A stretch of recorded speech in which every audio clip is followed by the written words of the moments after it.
Hello friends, आप सभी लोगों का बहुत बहुत स्वागत है लोटस हाइस में। मित्रों दोस्तों, आज यूपीएससी हिस्ट्री ऑप्शनल का पेपर था और जैसे कि हिस्ट्री नाम ही है मदर ऑफ ऑल सब्जेक्ट, और हिस्ट्री ने एक बार फिर यह साबित कर दिया कि जो भी हिस्ट्री सब्जेक्ट लेगा कभी भी ये सब्जेक्ट उसको धोखा नहीं देगी। क्यों? क्योंकि हिस्ट्री सब्जेक्ट की विशेषताएं ऐसी हैं कि आपका आधे से ज़्यादा जीएस तैयार हो जाएगा। हिस्ट्री में आधे से ज़्यादा जीएस का मतलब यह है कि आपकी लेखन शैली विकसित होगी, आपकी सोचने की क्षमता डायमेंशंस विकसित होगी। हिस्ट्री सब्जेक्ट ऑप्शनल के रूप में लेने का मतलब है कि आपका जो विज़न है, जो आपका दृष्टिकोण है, वो एक बड़े बड़ा जिसको कह सकते हैं बड़ा व्यू, यानी 10वीं मंजिल 20वीं मंजिल से यदि हम किसी क्षेत्र को देखें तो हमारा जो व्यू बनता है, यानी एक बड़े विजन, एक बड़े दृष्टिकोण से हम जो है चीज़ों को समझ सकते हैं, देख सकते हैं। क्योंकि कई सारे डायनेस्टी और राजवंशों की, कई सारे राजवंश जो हैं उनकी हम अलग अलग अलग बातें पढ़ते हैं, तो ऐसी परिस्थिति में हिस्ट्री के माध्यम से एक बड़ा दृष्टिकोण, बड़ा व्यू विकसित होता है। और हिस्ट्री इसे कहा ही जाता है मदर ऑफ ऑल सब्जेक्ट। इसका मतलब यह है कि ये जो सब्जेक्ट है, इस सब्जेक्ट में आपको वो सारी चीज़ें मिल जाएंगी जिसमें आप इथिक्स या फिर ऐसे या फिर कोई भी जो आपके ऐसे मुद्दे जो सामाजिक हैं, राजनीतिक हैं, उन सब में हमें ऐतिहासिक बैकग्राउंड की आवश्यकता पड़ती है। तो कहीं ना कहीं यही जो हिस्ट्री है, वो जो पेपर इस बार जो पूछा गया है, ये पेपर दरअसल, ये पेपर जो है ये एक प्रकार से इसे कह सकते हैं बिल्कुल शानदार कंसेप्चुअल बेस। और बहुत सारे विद्यार्थी जो पेपर दे के आए तो उनके चेहरे पे मुस्कुराहट थी, और चेहरे पे जो मुस्कुराहट है वो सब कुछ बता देती है, और फिर कुछ बताने की बात जरूरत नहीं पड़ती है कि पेपर कैसा गया। तो मुझे उम्मीद है आप सभी लोगों से कि पेपर बड़ा अच्छा गया होगा। पेपर बहुत अच्छा पूछा गया है और बहुत शानदार, बहुत ही शानदार पेपर, यानी यूपीएससी जिससे हम हमेशा अपेक्षा रखते हैं कि वो कुछ ना कुछ नई चीज़ें हमारे सामने प्रस्तुत करेगा, और वही जो है यूपीएससी ने हमारे सामने नई नई चीज़ें प्रस्तुत की और नए नए विचार। यानी एक ही बात मैं आपसे कहना चाहूँगा कि सिर्फ कंसेप्ट, यानी कंसेप्ट जिसके क्लियर हैं वो मेंस बड़ा अच्छा लिखेगा। आइए देखते हैं कैसे कंसेप्टों की दुनिया को यूपीएससी ने बड़ी अच्छी तरीके से हिस्ट्री में एक बार फिर साबित करने का प्रयास किया है। ये मैपिंग का क्वेश्चन है। अब इसमें बहुत अच्छे अच्छे स्थल भी पूछे गए हैं, तो हम लोग चर्चा करते हैं। जैसे ये पहला स्थल है नव पाषाणकालीन स्थल। अब देखिए, नव पाषाणकालीन जो स्थल है, ये नव पाषाणकालीन स्थल, ये वाला जो प्लेस है ये लेह लद्दाख वाला आ रहा है। और ज्यादातर जो लोग हैं उन्होंने बुर्ज होम लगाया है। कौन सा स्थल लगाया है? बुर्ज होम। तो ये जो बुर्ज होम है, ये जो बुर्ज होम है, बुर्ज होम जो है, ये बुर्ज होम जम्मू कश्मीर में है। तो बुर्ज होम जो है, ये बुर्ज होम ज्यादातर विद्यार्थियों ने लगाया, लेकिन बुर्ज होम की जगह ये जो लद्दाख वाला जो अभी पिछले कुछ समय में इसके बारे में जो उल्लेख किया गया है, यानी कराई, यानी कराई, ये जो शब्द है नियोलिथिक साइड, ये अभी, क्योंकि लेह लद्दाख में ऐसा तो कोई स्थल मिला नहीं है, लेकिन अभी कुछ नए जो बहुत सारे स्थल खोजे गए हैं उनमें ही ये स्थल है, तो इसका आंसर ये हो सकता है। दूसरे पे यदि हम लोग बात करें, सेकंड नंबर पे, तो देखिए सेकंड नंबर पे ये जो स्थल है, ये राजस्थान और गुजरात की बॉर्डर पे है। तो बहुत सारे लोगों ने इसको बागौर लगाया है, बागौर, लेकिन ये जो है ये लूनी नदी का क्षेत्र हो सकता है। ये माउंट आबू और उदयपुर का क्षेत्र हो सकता है। तो इसमें जो है ये राजस्थान वाला जो ये वाला जो एरिया है, ये बागौर, लूनी, माउंट आबू, इनमें से आप कोई भी इसमें लगा सकते हैं, और इसमें जो है ये सही होने की संभावना है। ये हमने पढ़ने का प्रयास किया। दूसरा जो हमारा स्थल था, यानी मध्य पाषाणकालीन स्थल। अब आते हैं तीसरा, पुरा पाषाणकालीन स्थल। तो आइए तीसरा देखते हैं। तीसरा जो पुरा पाषाण का स्थल, ये जो है कर्नाटक में स्थित है, कर्नाटक में। और बहुत सारे लोगों ने ऐसे होशी जो है लगाने का प्रयास किया होगा लेकिन ये भी जो स्थल है तीसरा जो वाला, ये जो है मालप्रभा और घाटप्रभा वैली, यानी मालप्रभा और घाटप्रभा के रूप में, मालप्रभा और घाटप्रभा, मालप्रभा और घाटप्रभा के रूप में ये तीसरा स्थल जो है, मालप्रभा और घाटप्रभा, ये कहाँ पर है? कर्नाटक। ये दोनों नदियां हैं, मालप्रभा घाटप्रभा। पर बहुत सारे लोगों ने इसका आंसर जो है वो लगाया होगा हुसगी, हुसगी। तो ये भी इसका आंसर हो सकता है, लेकिन मुझे जहां तक लगता है मालप्रभा घाटप्रभा वैली या हुसगी, ये भी जो है इसका आंसर हो सकता है। चलिए आगे देखते हैं। इसके बाद जो हमारा अगला है वो है चौथा। तो चौथा कौन सा है? ये देखिए चौथा जो स्थल है, अब आप देखिए चौथा स्थल, चौथा जो स्थल है वो चौथा स्थल है प्रस्तर कालीन युक्त नवपाषाण कालीन स्थल। तो नवपाषाण कालीन स्थल कौन सा था? यहाँ पर है हमारा कोल्डी हवा, कोल्डी हवा। ये चौथा जो है ये हमारा हो सकता है चौथा कोल्डी हवा। और कोल्डी हवा कहाँ पर है? तो ये यूपी में है। और बनारस, यहाँ से किसके साक्ष्य मिले हैं? तो चावल धान के यहाँ से साक्ष्य मिले हैं। चौथा स्थल, इसको कुछ जो है स्रोतों के माध्यम से, कुछ सोर्सेस के माध्यम से इसे कुंजुम भी कहा जा रहा है, कुंजुम, जो कि एमपी में है। तो दोनों हो सकते हैं, लेकिन कोल्डी हवा मुझे ज्यादा सही लग रहा है, ठीक है। और कुंजुम जो है वो एमपी में, क्योंकि देखिए नवपाषाण कालीन स्थल तो यही है, नवपाषाण कालीन जो स्थल है वो तो यही है। ये जो नवपाषाण कालीन स्थल है वो कोल्डी हवा ही है, और यहाँ से चावल के साक्ष्य मिले हैं, बिल्कुल ठीक। अब आते हैं सिंधु घाटी सभ्यता। सिंधु घाटी जो स्थल है वो 5वें नंबर पे, ये कौन सा है? आइए उसको देखते हैं। सिंधु घाटी स्थल 5वें नंबर पे है। तो ये 5वां नंबर है यहाँ पर।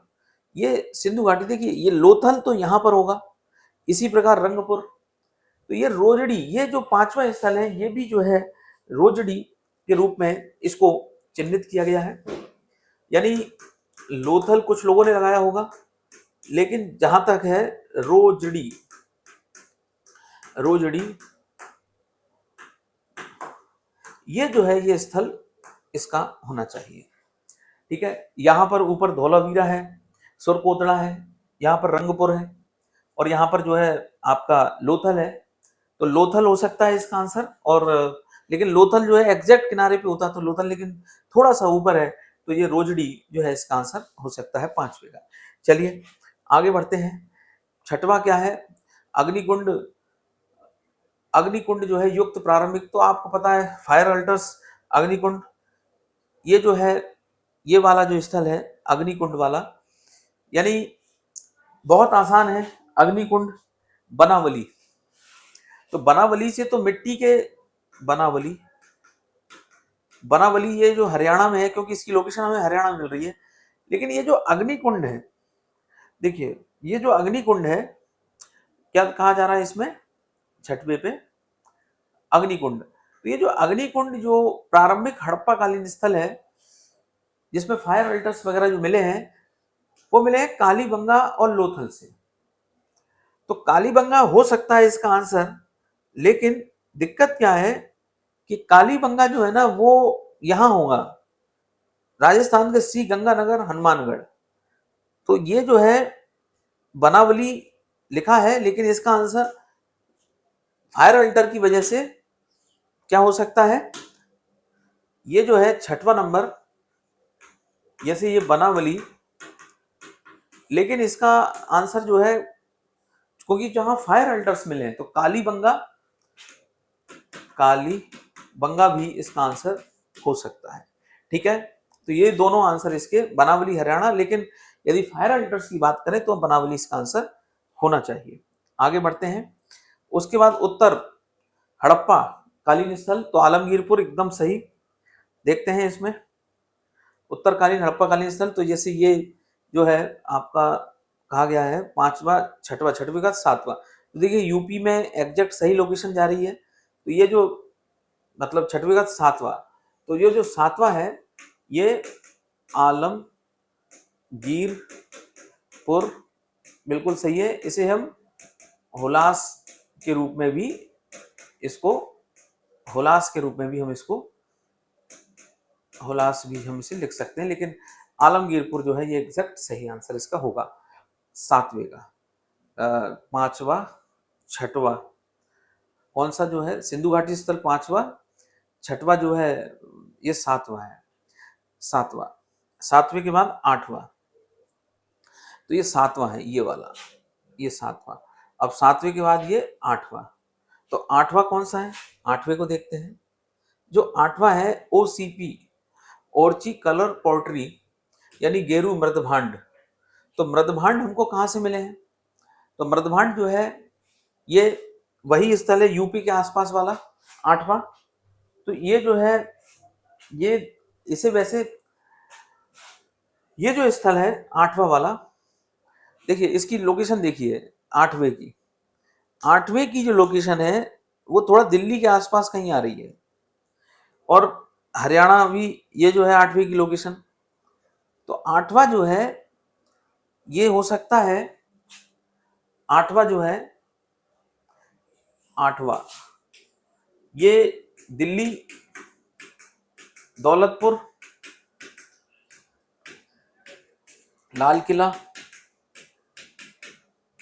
ये इसका आंसर हो सकता है आठवें का।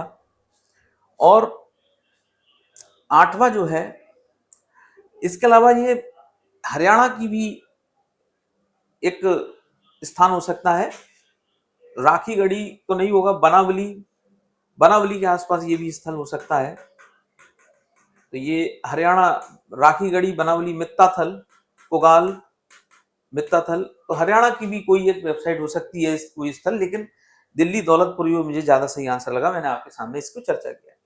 आठवें के बाद आते हैं नौवा। तो नौवा कहां पर है, अब बिल्कुल सब आसान है, ये देखिए ये बहुत सिंपल है, नौवा स्थान। तो ये जो है ये तो हमारा बिल्कुल यानी पढ़े हुए हैं, ये तो हम लोग सबसे पहले पढ़ते हैं। केरल में जो जो पहला जो है नौवे पे, जिसको तेन मलाई कहा जाता है, ठीक है। यहाँ पे चेरा जो थे इसे तेन मलाई कहा जाता है, तेन मलाई, तेन मलाई जो है नौवे को कहा जाता है तेन मलाई। ये हो गया तेन मलाई। नौवे के बाद दसवां, देखिए दसवां जो है एकदम सिंपल है, दसवां जो है मध्य पाषाण कालीन स्थल। तो ये जो दसवां स्थल है, दसवां मध्य पाषाण कालीन स्थल, वो भी एकदम सिंपल है, इसे जूना पानी कहा गया है। दसवें को जूना पानी कहा गया है, वो भी एकदम सिंपल है। ये ये पैठन प्रतिष्ठान के आसपास वाला हिस्सा आ रहा है महाराष्ट्र में। दसवें के बाद ग्यारहवां, उसी के बगल में ही है ग्यारहवां। ग्यारहवां जो है देखो बिल्कुल आसान है, कैसे, क्योंकि ग्यारहवें में बात कही गई है कि दसवां ये महाजनपद, तो एक ही महाजनपद था, इसका नाम था अश्मक। तो ग्यारहवां जो है ये महाजनपद है, और एक ही है दक्षिण भारत में, इसका नाम है अश्मक। और अश्मक की राजधानी क्या है, पोतन या पोतली। ग्यारहवें के बाद बारहवां, तो बारहवां कौन सा है इसमें, ये बारहवां है। तो देखिए ये बिहार वाले क्षेत्र में, और बड़ा ही सिंपल है बारहवां, क्यों, क्योंकि महात्मा बुद्ध का परिनिर्वाण कहाँ हुआ था, कुशीनगर में हुआ था। तो ये बारहवां जो है बड़े सिंपल है, ये हम महात्मा बुद्ध का परिनिर्वाण कहाँ पर हुआ था, कुशीनगर, जैसे हम देवरिया बोलते हैं। अब बारहवें के बाद तेरहवें पे आते हैं। तो तेरहवा क्या कहता है, तेरहवा कह रहा अशोक का प्रमुख शिलालेख।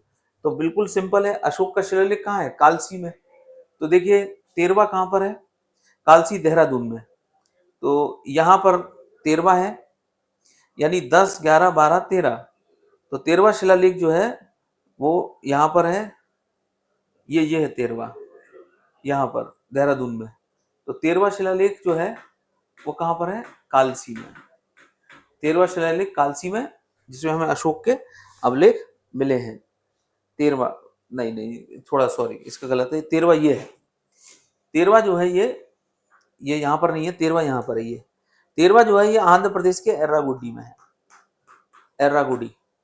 तो आंध्र प्रदेश के एर्रागुड्डी में है, और ये एर्रागुड्डी कहाँ पर है, तो ये कुर्नूल, कुर्नूल जिले में स्थित है एर्रागुड्डी। तेरहवा भी हो गया। अब आते हैं 14 पे। तो 14वां कौन सा है, 14 जो है वो ये है, 10, 11, 12, 13, ये 14। तो ये जो 14 है, 14 में क्या बात कही जा रही है, 14th में जो 14 है इसमें कहा जा रहा है अशोक का लघु शिलालेख अर्थात अहरोरा। ये अहरोरा कहाँ पर है? मिर्जापुर के पास में, मिर्जापुर के पास में। ठीक है। मौर्यों का व्यापारिक केंद्र कौन सा है? ताम्र लिप्ति। शक कुषाणों का जखीरा विदिशा देखते हैं जरा। तो सबसे पहले 14वां देखते हैं। 14th कहां पर गया? कहां पर है? तो देखिए यह है 14th। ये कौन सा स्थल है? तो यह है अहरोरा। 14th स्थल कौन सा है? अहरोरा। अहरोरा कहां पर है? मिर्जापुर, यूपी, यूपी के मिर्जापुर। अब इसके बाद 15वां, तो 15वां कौन सा है? ये 15वां है। 15वां बंदरगाह है कौन सा? ताम्रलिप्ति। तो ये बिल्कुल सिंपल है, 15वां है ताम्रलिप्ति बंदरगाह। 15वां के बाद है 16वां। तो 16वां कहां पर है? आइए देखते हैं। 16वां जो है, 16वां जो है ये 15 शक कुषाण सिक्कों का जखीरा विदिशा। तो आइए 16वें को देखते हैं। ये 16वां है। 16वां जो है 15 के बाद 16वां, ये रहा 16वां। तो ये जो 16वां है ये दरअसल शक कुषाण के जो वो मिले हैं वो उज्जैन से मिले हैं। तो ये होना चाहिए उज्जैन। 16वां जो है ये उज्जैन। 16वां कौन सा कहां पर मिले हैं? उज्जैन में मिला है 16वां। तो 16वां जो है उज्जैन। इसको हम विदिशा भी लिख सकते हैं, लेकिन उज्जैन ज्यादा सही आंसर है। इसका उज्जैन आंसर है 16वें का। 16वें के बाद 17 है। तो देखो 17वां कहां पर गया? ये है 17वां। 16वें के बाद ये 17वां है। तो जो 17वां है ये कहां पर है? तो देखो यूपी के पास वाला स्थल है। और यहाँ पर क्या कहा जा रहा है 17वें में? तो यहाँ पर जो है 17वें में कहा जा रहा है अश्वमेध यज्ञ कराया गया। तो अश्वमेध यज्ञ जो है वो अयोध्या अभिलेख में इसके बारे में चर्चा की गई है, अयोध्या अभिलेख में। ठीक है। और धन्वदेव के द्वारा जो है ये अयोध्या अभिलेख के बारे में हमें चर्चा मिलती है। तो आइए देखते हैं 16वां अभिलेख। ये है 16वां, 10 और ये यहाँ पर 16वां। कहाँ गया ये है 16वां, ये है 16वां, 15वां, 16वां। ये 16वें के बारे में चर्चा की जा रही है। 16वां, ये 16वां अभिलेख कहाँ पर है? इसमें ये है 16वां, यहाँ पर, यहाँ पर। तो यहाँ लिख देता हूँ मैं 16वां अयोध्या, अयोध्या अभिलेख है। और इसमें जो है धनदेव, धनदेव, इसमें जीत के बारे में चर्चा की गई है अयोध्या अभिलेख में। 16वां नहीं, उज्जैन 16वां था, सॉरी, ये उज्जैन था ना, ये 16वां, ये वाला, ये 17वां है। Very good. यहाँ पे तो ये 17th है, वही मैं कहूँ कि कौन सा। तो ये 17वां अभिलेख है, ये अयोध्या अभिलेख है धनदेव का। उसके बाद है 18वां अभिलेख कौन सा है? मौर्यकालीन पक्की ईंटों का जो स्थल है। तो 18वां जो है इसके बारे में हमको थोड़ी सी जानकारी नहीं मिल रही है। 18वां अभिलेख कहाँ पर है? ये मौर्यकाल 18वां, 18वां जो है ये पक्की ईंटों का गृह स्थल 18वां। तो ये 18वां जो है 16, 17 और 18वां मौर्यकालीन कहाँ गया? 18वां, ये 18वां। तो देखिए ये जो 18वां है ना, ये रोपड़ बारा संघोल में से एक होगा, पंजाब, रोपड़, बारा और संघोल। तो रोपड़ बारा संघोल में से है ये 18वां।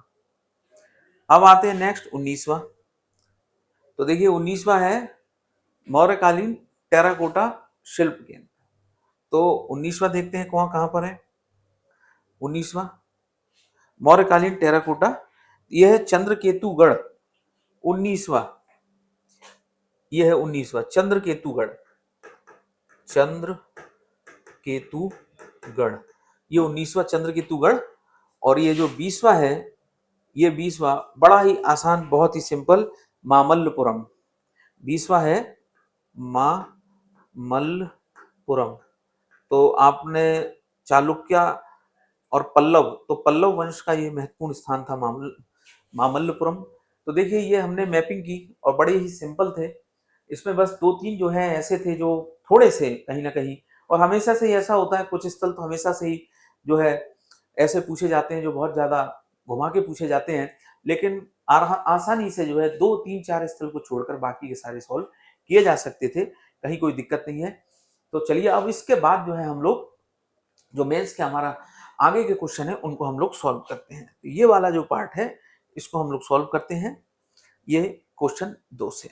चलिए अब देखिए दूसरा जो क्वेश्चन है, ताम्र पाषाणकालीन संस्कृति के लोग लघु पाषाणकालीन उपकरण में विशेषज्ञ थे, साथ ही प्रस्तर कार्य कुशल कारीगर थे। तो निश्चित रूप से जो चैल्कोलिथिक एज थे इसमें हमें जो उपकरण मिले हैं तो इसमें हम लोग जो है ये इनका उल्लेख करेंगे। किसका? गणेश्वर जो है वो सभ्यता, ये हमारे राजस्थान में, फिर मालवा और इधर इमाम गांव या जोरवे संस्कृति, ये 3 जो है ताम्र पाषाण कालीन के, इसमें हम लोग चर्चा करेंगे। और हम लोग तांबे की छेनियों से लेकर तमाम प्रकार के जो उपकरण है उनके बारे में चर्चा करते हुए, अब इमाम गांव सबसे बड़ी बस्ती थी, पूना, जोरवे संस्कृति, फिर है बड़ेश्वर, गणेश्वर आहड़ नदी के किनारे, यहाँ पर राजस्थान में ये आहड़ आहड़ नदी के किनारे, इसको हम गणेश्वर के नाम से, सभ्यता के नाम से जानते थे। बांसवाड़ा, उदयपुर, डूंगरपुर के आसपास वाला क्षेत्र है, यहाँ पर जो नदी बहती थी बनास नदी, इसके आसपास वाला क्षेत्र था। तो विशेषज्ञ थे तो इनके बारे में हम लोग आराम से उल्लेख कर सकते हैं उपकरणों के बारे में। हड़प्पा कालीन लोग कला प्रेमी थे, नहीं थे, इस पर टिप्पणी कीजिए। तो ये बड़ा अच्छा क्वेश्चन है कि कला प्रेमी नहीं थे।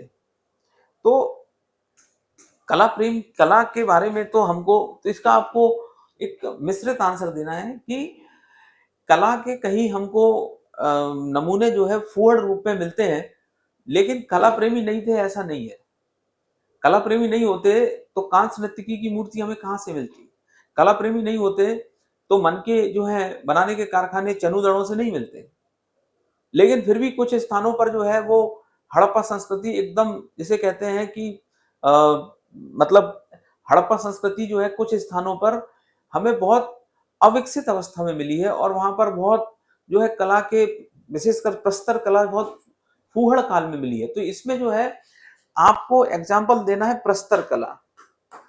प्रस्तर कला, तो प्रस्तर जो कला है वो बहुत फूहड़ जो है अवस्था मिली है। बाकी जो है धातु कला तो उन्नत है, जैसे कांस्य नर्तकी की मूर्ति और मन के बनाना। तो ऐसा मिला जुला आंसर आप इसको देंगे। फिर जैन धर्म और बौद्ध धर्म द्वारा प्रस्तुत वैचारिक चुनौती की जड़ें पूर्वी भारत में कृषि आधारित बस्तियों के विस्तार से उत्पन्न सामाजिक आर्थिक परिवर्तनों में निहित थी। बिल्कुल, यानी ये क्वेश्चन तो हमने क्लास में इसके बारे में चर्चा भी की थी। जैसे ये क्वेश्चन जो आपके सामने, ये क्वेश्चन है जो आपके सामने, इसमें जो कहा जा रहा है कि जैन धर्म और बौद्ध धर्म द्वारा प्रस्तुत वैचारिक चुनौती की जड़ें, जो वैचारिक चुनौती की जड़ें थे वो पूर्वी भारत में कृषि आधारित बस्तियों के विस्तार में उत्पन्न सामाजिक आर्थिक परिवर्तनों में निहित थी। यानी यहां पर 2 चीजों को मिलाना है। एक पहली बात ये कि जो मगध महाजनपद का जब विस्तार हो रहा था और मगध साम्राज्य का निर्माण हो रहा था धीरे धीरे, तो वहां पर सामाजिक आर्थिक एक बड़े परिवर्तन सामने देखने को मिल रहे थे। मौद्रिक जो है अर्थव्यवस्था के रूप में एक बड़े परिवर्तन हमें सामने देखने को मिले। तो उसने वैचारिक चुनौती दी, यानी बहुत सारे ऐसे धर्म थे वैदिक काल वाले, वैदिक वाली जो चीजें हैं, तो ये जो है 2 पक्षों को आपस में जोड़ना है। यानी यहाँ पर जब हम लोग एक कृषि के अधिशेष अवस्था की ओर आगे बढ़ते जा रहे हैं, मौद्रिक व्यवस्था की ओर आगे बढ़ते जा रहे हैं, तो वही कुछ जो है भौतिकवादी और अन्य जो है दर्शन के रूप में, अन्य विचारधाराओं के रूप में जो है हमें क्या मिल रही है? चुनौतियां मिल रही हैं वैदिक संस्कृति के प्रति, जैसे जैन धर्म, बौद्ध धर्म। इसी प्रकार आगे जाकर जो है अजीत केसी कम्बल, उसी प्रकार यादृच्छवाद, उसी प्रकार जो है संजय बैठिल पुत्र, उसी प्रकार मखली घोषाल आजीवक संप्रदाय, ये सब जो है इसी प्रकार चारवाक दर्शन। तो कहीं ना कहीं इस विचारधारा के प्रति, वैदिक परंपराओं के प्रति हमें जो है प्रतिक्रिया मिलेगी, क्योंकि धीरे धीरे धीरे धीरे जो व्यापार है वो उन्नत अवस्था में पहुंचता जाता है। इन दोनों को आपस में आपको जोड़ के आंसर देना है। आगे बढ़ते हैं इसमें। अब देखिए, प्रादेशिक गणराज्यों की उत्पत्ति उत्तर वैदिक काल में विकसित जीवन पद्धति के विरुद्ध प्रतिक्रिया में देखी गई है। तो ये बहुत अच्छा क्वेश्चन है। प्रादेशिक गणराज्यों की उत्पत्ति जो उत्तर वैदिक काल में, जैसे शिवी है, भलानस है, इसी प्रकार कैकई है, इसी प्रकार जो है आपका कुरु है, तो ये जो है पुरु है, पुरु जो पुरु और भरत से मिलकर बना है। तो ये जो बात कही जा रही है कि प्रादेशिक गणराज्य की उत्पत्ति उत्तर वैदिक काल में विकसित जीवन पद्धति के विरुद्ध प्रतिक्रिया में देखी गई है, बिल्कुल सही। क्योंकि ये जो समय थे इसमें निश्चित रूप से कृषि पे ज्यादा ध्यान दिया गया और अन्य जो है व्यवस्थाओं पे ज्यादा ध्यान दिया गया, लेकिन विकसित जीवन पद्धति की प्रतिक्रिया के रूप में देखी गई। तो इसमें जो बात कही जा रही है उत्तर वैदिक काल में इनके बारे में, जो मैंने अभी आपके सामने चर्चा की, तो इनके बारे में मिला जुला के लिखा जा सकता है। आगे देखिए, मौर्यों ने भौतिक संस्कृति के प्रसार में गंगा के मैदानों में कहां तक सुगम कर दिया। तो निश्चित रूप से इसको बड़ा अच्छा लिखा जा सकता है, मौर्यों ने भौतिक संस्कृति। तो याद रखिए, भौतिक संस्कृति का मतलब क्या होता है? भौतिक संस्कृति, भौतिक संस्कृति का मतलब जिसको हम क्या कर सकते हैं, छू सकते हैं, टच कर सकते हैं। जैसे राजप्रसाद है, जैसे बहुत सारे भवन हैं, जैसे दुर्ग हैं। तो भौतिक संस्कृति का प्रसार गंगा के मैदानों में कहां तक सुगम कर दिया? तो ये जो है पाटलिपुत्र से लेकर धीरे धीरे धीरे धीरे आगे उज्जैन तक्षशिला तक जो है ये सुगम कर दिया। इसको हम इस रूप में लिख सकते हैं। फिर कहा गया प्रथम से तृतीय शताब्दी ईस्वी के दौरान भारत के मध्य एशिया से संपर्क। तो पहले से तीसरी शताब्दी ईस्वी में, फर्स्ट टू थर्ड। तो आपको पता है कनिष्क का जो शासनकाल था इंडो यूनानी, इंडो यूनानी। उसके बाद कौन आएंगे? शक आएंगे। शक के बाद कौन आएंगे? पल्लव आएंगे। शक के बाद कौन आएंगे? पल्लव। पल्लव के बाद कौन आएंगे? इंडो यूनानी शक। पल्लव के बाद कुषाण आएंगे। तो जब हम इंडो यूनानी शक, तो शक पढ़ेंगे, शक में एक राजा होगा कौन सा? रुद्रदामन। रुद्रदामन का जो हमें जूनागढ़ अभिलेख मिलेगा वो 100 AD में मिलेगा। उसके बाद पल्लव या पार्थियन आएंगे और कुषाणों में कौन आएगा? कनिष्क आएगा। तो ये जो है शक और कुषाण, तो ये इसमें जो है मैं इनके बारे में हमें जो है महत्वपूर्ण जो बातें हैं वो लिखनी है इस क्वेश्चन के रूप में, कि पहली से तीसरी शताब्दी ईस्वी के दौरान। तो फर्स्ट टू थर्ड। अब फर्स्ट टू थर्ड में पूछा क्या जा रहा है? तो आपको पता है, यानी यहां पर हम आएंगे किस पे? शकों के बारे में। और थर्ड में यहां किसके बारे में आएंगे? तो कुषाणों के बारे में। यहां पर हम कुषाणों के बारे में। तो पहली से तीसरी शताब्दी ईस्वी के दौरान भारत के मध्य एशिया से संपर्कों की प्रकृति एवं प्रभाव का। तो मध्य एशिया से, अब सीधी सी बात है, यहाँ पर बड़ा अच्छा क्वेश्चन पूछा है कि भाई अब यहाँ पर जो है मध्य एशिया से संपर्क, मध्य एशिया से जो है संपर्क जो है किस प्रकार से। तो यहाँ पर ये जो यहाँ पर जो मार्ग बना हुआ है, ये वाला मार्ग जो बना हुआ है ये है सिल्क मार्ग। ये सिल्क रूट है जो मध्य एशिया से गया है, ये सिल्क रूट है। और यहाँ पर यह है हमारा, इसको कहते हैं हम लोग तक्षशिला। तक्षशिला, तो तक्षशिला जो है यहाँ से जो हमारा व्यापारिक मार्ग है, यहाँ पर है मथुरा, और यहाँ पर है हमारा मथुरा से यहाँ पर एक रास्ता जाता था हमारा जो है जो क्या कहते हैं नासिक और गोदावरी के पास तक, और बीच में यहाँ पर जो है हमें अवंती, और यहाँ पर जो है हमारा मगध पाटलिपुत्र, और यहाँ पर है ताम्रलिप्ति। तो ये जो है कहाँ तक जाता था? यहाँ पर ताम्रलिप्ति तक। तो ये जो है भारत का जो राष्ट्रीय राजमार्ग था। अब इसने कहा मध्य एशिया से संपर्क, तो मध्य एशिया में ये तक्षशिला जो है ये जंक्शन था, रूट। यहाँ से एक मार्ग किसकी ओर जाता था? तक्षशिला की ओर। यहाँ से जो है एक मार्ग जो है ये आगे जुड़ता था, ये सिल्क रूट था। ये जो है इसे सिल्क रूट कहते थे, और इस सिल्क रूट से आगे जाकर जुड़ता था। तो यहाँ से फिर जो है, यहाँ से ये जो जंक्शन था तक्षशिला, यहाँ से ये सिल्क रूट से जुड़ा, और उसके बाद यहाँ से फिर दो रास्ते जाते थे यूनान के लिए। किसके लिए जाते थे? यूनान। और एक मार्ग जो है वो ये इस प्रकार से, एक मार्ग जो है वो ऐसे जल मार्ग से होते हुए यूनान की ओर जाता था। तो हम लोग, ये जो क्वेश्चन था हमारा कि पहली से तीसरी शताब्दी तक भारत में मध्य एशिया के संपर्कों की प्रकृति और प्रभाव का परीक्षण कीजिए। तो पहली से तीसरी के बीच में हम लोग किसकी चर्चा करेंगे, यानी यहाँ पर शकों की बात कही जा रही है और उसके बाद कनिष्क की बात की जा रही है, यानी कुषाण वंश की। तो इसमें मेन फोकस किसमें करेंगे हम लोग, कनिष्क का। और कनिष्क में ये जो तक्षशिला है, ये जो उत्तर पथ था, यहाँ से मथुरा, मथुरा से यहाँ पे दक्षिण भारत, और उसके बाद यहाँ पे ताम्रलिप्ति, और ये NH1 NH2 सिरसा सूरी, और यहाँ से जो ये जो सिल्क रूट था, इस पे ये जॉइंट होता था। तो व्यापार इतना बड़ा कनिष्क के शासनकाल में कि सबसे ज्यादा शुद्ध सोने के जो सिक्के हैं बड़ी मात्रा में, यानी स्वर्ण मुद्राएं इनके काल में चलाई गई। और यहाँ से ये दो रास्ते जो है यूनान की तरफ जाते थे, और एक मार्ग जो है ये गुजरात से जल मार्ग से होते हुए यूनान की तरफ जाता था। तो हमें चर्चा किसकी करनी है, पहली से तीसरी शताब्दी के दौरान भारत के मध्य एशिया से संपर्क और उसके प्रभाव। तो बड़ी आसानी से की जा सकती है। इसमें कनिष्क का मुख्य रूप से हमको उल्लेख करना है, और ये जो व्यापारिक मार्ग है इसका हम लोग डायग्राम भी इसमें बना सकते हैं। पूर्व मध्यकाल में सामाजिक गतिशीलता, पूर्व मध्यकाल में सामाजिक जो गतिशीलता है, वो सामाजिक गतिशीलता की प्रक्रिया जातिगत पदानुक्रम, धार्मिक वैधता, आर्थिक परिवर्तन, सामाजिक संरक्षण में जटिल अंतर। क्योंकि आपको पता है कि जब मुस्लिम आक्रमण होता है उसके पहले के टाइम को हम पूर्व मध्यकाल कहते हैं। और पूर्व मध्यकाल में हम लोग कुछ दक्षिण भारत के राज्यों को पढ़ते हैं, और कुछ उत्तर भारत के जो छोटे छोटे राजवंश है, राजपूत वगैरह, उनके बारे में पढ़ते हैं, कश्मीर के कुछ वंशों के बारे में पढ़ते हैं। तो जो पूर्व मध्यकाल का समय था, ये एक बड़ा सामाजिक परिवर्तन का समय था। चूंकि गुप्त काल और हर्षा के बाद एक फ्यूडल, एक सामंतवादी व्यवस्था जो है वो विकसित हो चुकी थी।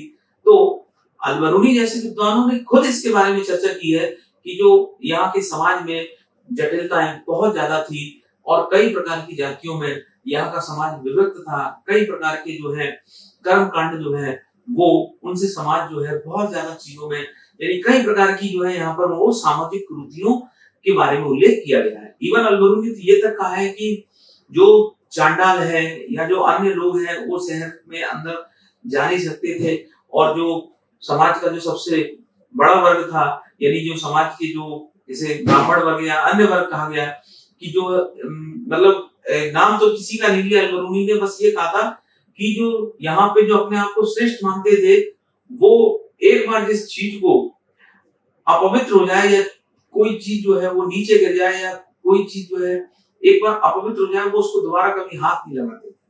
और ये तक वर्णन किया है कि शहर के बाहर कुछ लोग निवास करते थे। तो यहाँ पर जो पूर्व मध्यकाल है, इस पूर्व मध्यकाल में जो सामाजिक जटिलताएं हैं वो लगातार बढ़ती जा रही थी, और जो हमारा सामंतवादी स्वरूप है उसको धीरे धीरे और विकसित होता जा रहा था। यानी गुर्जर प्रतिहार है, यानी चंदेल है, यानी चालुक्य है। इसके अलावा जो छोटे छोटे, जिसे हम कह सकते हैं हर्षा के बाद जो राजपूत जो वंशों की उत्पत्ति हुई, इसमें चालुक्य है, चौहान है, परमार है, और धीरे धीरे जो भारत का समाज है, उस समाज में हमें कई प्रकार की जातीय और सामाजिक विविधताएं देखने को मिलेगी। वो इस क्वेश्चन में पूछा जा रहा है। यानी हमें आर्थिक परिवर्तन देखने को मिलेंगे। यहाँ पर कई प्रकार से जो है वह व्यापार में कुछ क्षेत्रों में गिरावट देखने को मिलेगी। यहाँ पर जो है जातिगत पदानुक्रम हमें और ज्यादा जो है विकसित देखने को मिलेगा। जातिगत पदानुक्रम में बहुत सारी चीजें हमें देखने को मिलेंगी, और धार्मिक वैधता जो है वो, उसके बारे में कई सारी बातें देखने को मिलेगी। तो इसमें जो है सामाजिक गतिशीलता की जो प्रक्रिया है वो चर्चा की है। जैसा कि यही कारण भी रहा है कहीं ना कहीं कि जो हमारे समाज का कहीं ना कहीं एक प्रकार से एकीकरण, या हमारे समाज का जो विखंडन वाला जो पार्ट था, यानी हमारे समाज में बहुत सारी जो विषमताएं हैं वो इतनी बढ़ चुकी थी कि जब भारत में विदेशी, यानी आगे जाके जब अरबों का भारत में आक्रमण होगा, तो ऐसी परिस्थिति में जो है आसानी से वो भारत के राजाओं को, विशेषकर राजपूत राजाओं को पराजित कर देंगे। क्योंकि उस समय एकीकृत जो है यूनाइट होने की जो जिसे कह सकते हैं कि भारत में एकीकृत या एकता की भावना का कहीं ना कहीं अभाव था आपस के राजाओं के बीच में। उन परिस्थितियों की विवेचना की जिसमें पल्लव और चालुक्य तो सत्ता के लिए संघर्ष, यानी जैसे जैसे ये पल्लव आगे बढ़ते हैं तो यहाँ पर फिर आगे जाकर जो नरसिंह वर्मन और पल्लवों में अन्य शासक हुए, इन दोनों के बीच में संघर्ष हुए।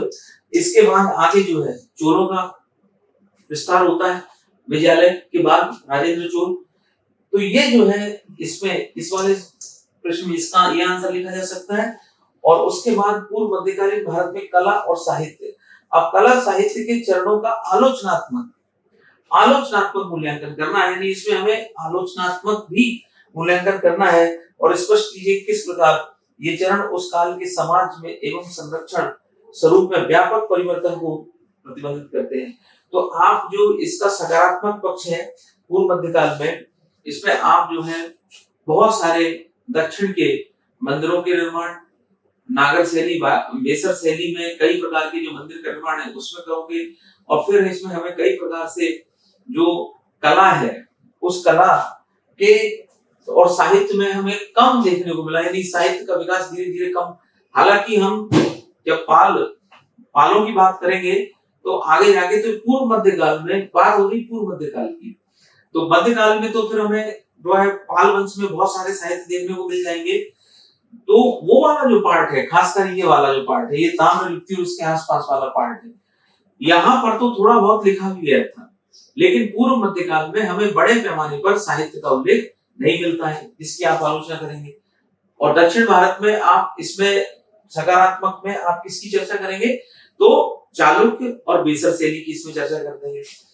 तो ये इस प्रकार से जो है इस क्वेश्चन का आंसर लिखना है, किस प्रकार से ये चरण उस काल के समाज और संरक्षण स्वरूप के में व्यापक परिवर्तन को प्रतिबंधित करते हैं। तो उस ये जो चरण था उस काल में समाज एवं संरक्षण स्वरूप को, तो ये जो समय था, यानी आप देखिए यूपीएससी जो क्वेश्चन पूछती है तो उसका एक सीधा सा पर्सपेक्टिव होता है कि आपका व्यू क्या है पूर्व मध्यकाल के बारे में।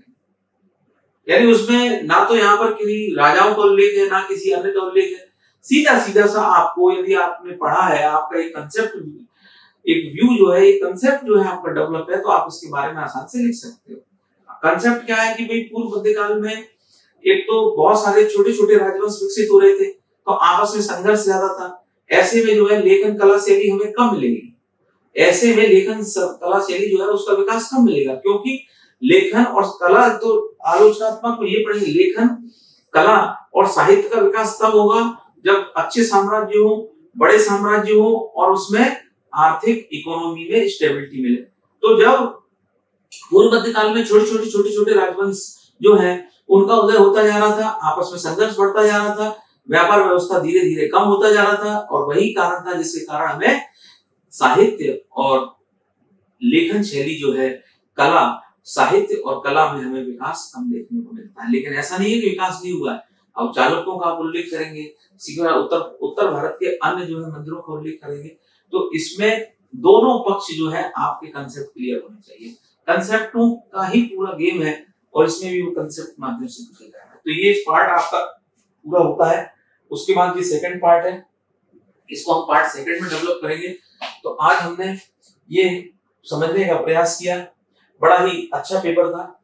यदि सबसे पहले तो ये स्थल है, ये स्थलों के बारे में हमें चर्चा करनी है और सारे स्थल जो है इन पे आसानी से जो है इनके बारे में चर्चा की जा सकती है। नवपाषाण कालीन, मध्य पाषाण कालीन से लेके जितने भी स्थल है इन सब के बारे में चर्चा की जा सकती है। तो मुझे लगता है पेपर का ये जो फर्स्ट पार्ट है बड़ा ही अच्छा आया था। बस एक ही चीज यूपीएससी मांगती है, आपका एक सामान्य व्यू, इसमें कोई भी बड़े फैक्ट की जानकारी नहीं मांगी है, इसमें कोई भी राजवंशों के पदानुक्रम को नहीं मांगा है, इसमें बस ये मांगा है कि उस समय की सामाजिक आर्थिक राजनीतिक व्यवस्था क्या थी, व्यापार बढ़ा तो कैसे बढ़ा। कुछ साल पहले क्वेश्चन पूछा गया था कि वो चोलों का दक्षिण जो भारत में जो चोलों का ये दक्षिण पूर्व जो एशिया है यहाँ से व्यापार कैसा था। आज इस बार क्वेश्चन पूछ लिया कि ये जो सिल्क रूट है यहाँ से व्यापार कैसी उन्नति हुई।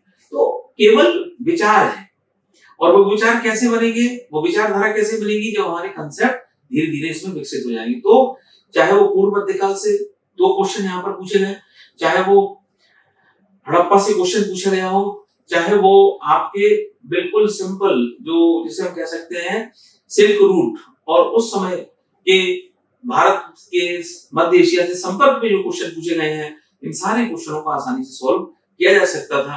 केवल कंसेप्ट जो है वही यूपीएससी की डिमांड है। यानी आपका व्यू, आपका कंसेप्ट यदि है तो आप इसको आसानी से लिख सकते हो। इसमें ना तो फैक्चुअल और ना ही इसमें किसी भी प्रकार से बहुत ज्यादा जो है आपको आंकड़े या फिर जैसे कह सकते हैं कि बहुत सारे राजाओं के कालानुक्रम या अन्य सारी चीजों के बारे में कि जो है व्यवस्थाओं के बारे में जो है कोई पूछा गया है कि इनकी जो है सामाजिक, आर्थिक, राजनीतिक और इनकी ये व्यवस्थाओं के बारे में चर्चा की है। नहीं, आपके आपके सिंपल एक विचार जो है वो मांगे। तो मुझे लगता है पेपर आप सभी लोगों का बहुत अच्छा गया होगा और इसी के साथ जो है हम लोग इसका पार्ट सेकंड बहुत जल्दी लेके आते हैं। तब तक के लिए बहुत बहुत धन्यवाद। Thank you.